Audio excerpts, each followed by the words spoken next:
Hi everyone! Before diving into the news about the England and Spain teams ahead of the Euro 2024 final, please take a moment to subscribe and like the video. This will be a great motivation for Football Insights 247 to continue providing more valuable football information in the future. Thank you. 1. Euro 2024 final preview, Spain versus England. Spain is a formidable team, but they do have weaknesses. Can England capitalize on these to determine the outcome of the match? Spain versus England match preview.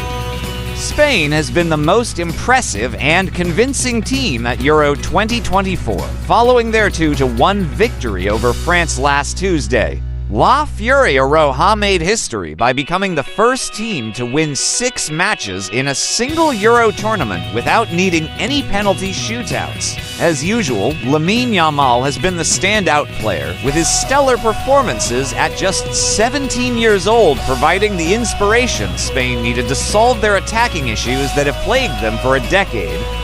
Players like Dani Olmo and Nico Williams have also become key threats, making Luis de la Fuente's squad unpredictable with each offensive maneuver. In midfield, Fabian Ruiz's transformation and Rodri's consistent performance have bolstered Spain's strength. However, the match against France also exposed some weaknesses that could be exploited. One area Gareth Southgate and England could target is Spain's less than stellar pressing game. The French were not entirely outplayed by Spain and managed to break through Rodri and his teammates, pressing several times to launch attacks towards Unai Simon's goal. Their downfall was their poor finishing. Even with talents like Mbappe, England could leverage this weakness if they replicate their strategy from the Netherlands match, utilizing a 3 center-back formation with Saka and Shaw on the wings, supported by Mainu in the midfield. Declan Rice will need to play a deeper role, cleaning up in midfield to allow Mainu to use his ball carrying and pressing resistance skills effectively. The Shaw-Mainu duo from Manchester United could work well together, thanks to their synergy and ability to evade pressure, while Saka can maintain his attacking threat on the right wing with his speed, technique, and stamina. Overall, Spain's defense and high pressing are not as strong as their attack, evidenced by the 5 goals they have conceded so far.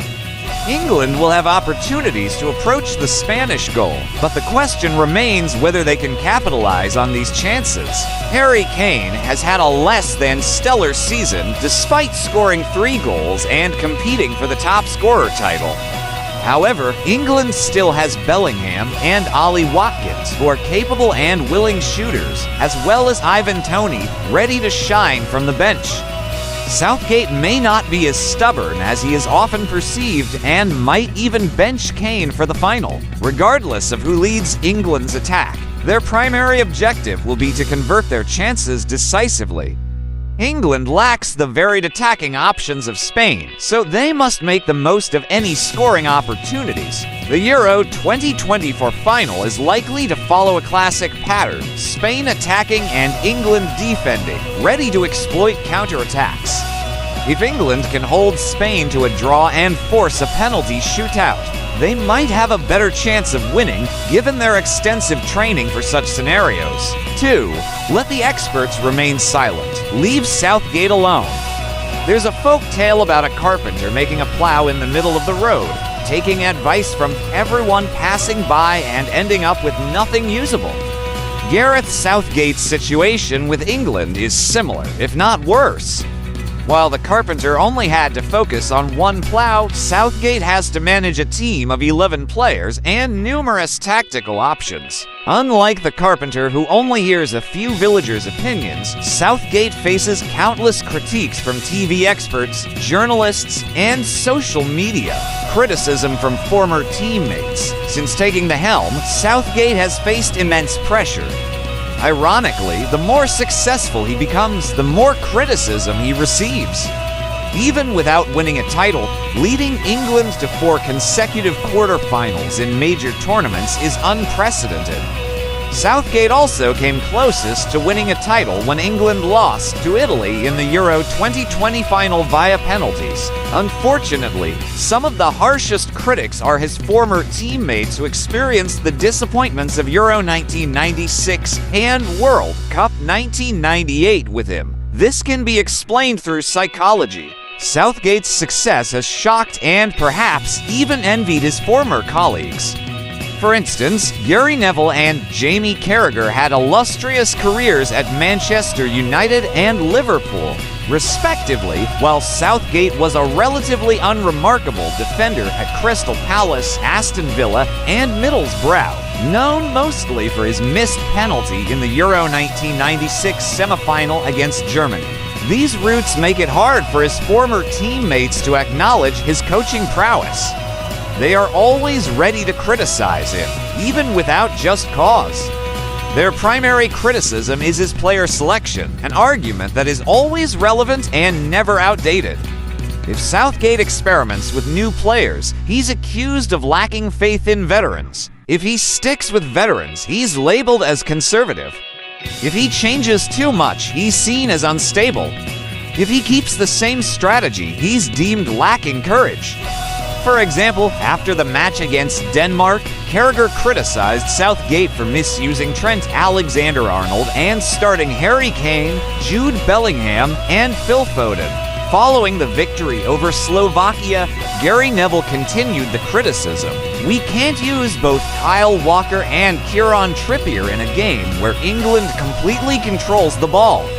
Alexander-Arnold is the best right back in the current England squad, yet he was on the bench for the entire match against Slovakia. If Southgate had followed Carragher and Neville's advice to start Alexander-Arnold, it would mean benching Walker, who had been outstanding the previous season and solid in this Euro. Such obvious facts are often overlooked by Carragher and Neville in their critiques. Conversely, if Southgate had benched Walker for Alexander-Arnold, critics from Manchester City would have been even harsher. There's no avoiding criticism. Steadfast to succeed, even if Southgate does nothing to maintain stability, he can still become a target for attack. After the draw with Slovenia, Roy Keane was shocked that Southgate made no changes at halftime. Ian Wright added, "At least make a decision." He can't not make any substitutions. He has to change something. However, Southgate's steadfastness and adjustments have proven effective.